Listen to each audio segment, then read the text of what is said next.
There are many reasons why people regress when they're on their healing path, but there's one particular reason that's not spoken of very often that I'd like to bring to light.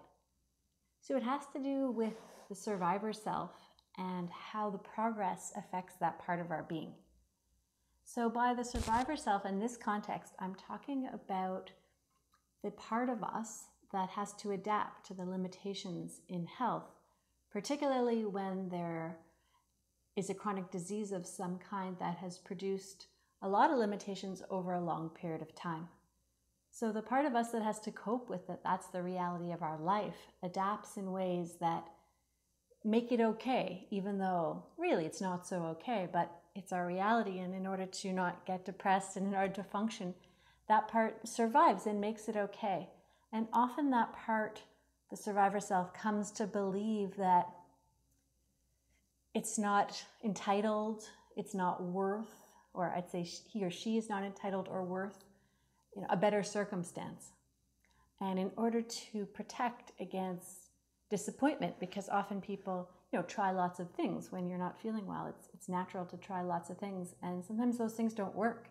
So every time that survivor self has been kind of hit and disappointed, he or she closes down more. And so when you actually get a therapy that starts to work, it's not uncommon that there's a little bit of recoil, which most people aren't so aware of. And it can actually drive a regression if we're not aware of it. And it's just takes some mindfulness to really feel. And there are some signs that that could be going on.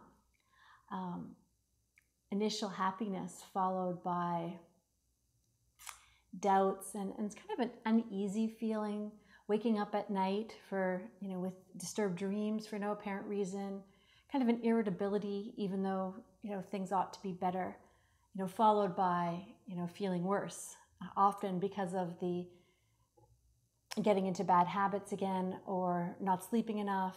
And then the mind sort of spins into, hey, I thought I was getting better and maybe that therapy isn't actually working.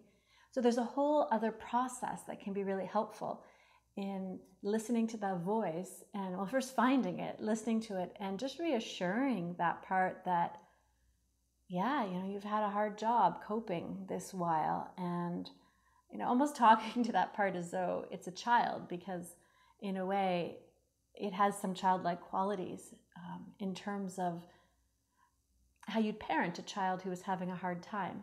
And when we can learn to give ourselves that kind of attention, it smooths the path. It's already difficult, when you're trying to do some sort of radical healing.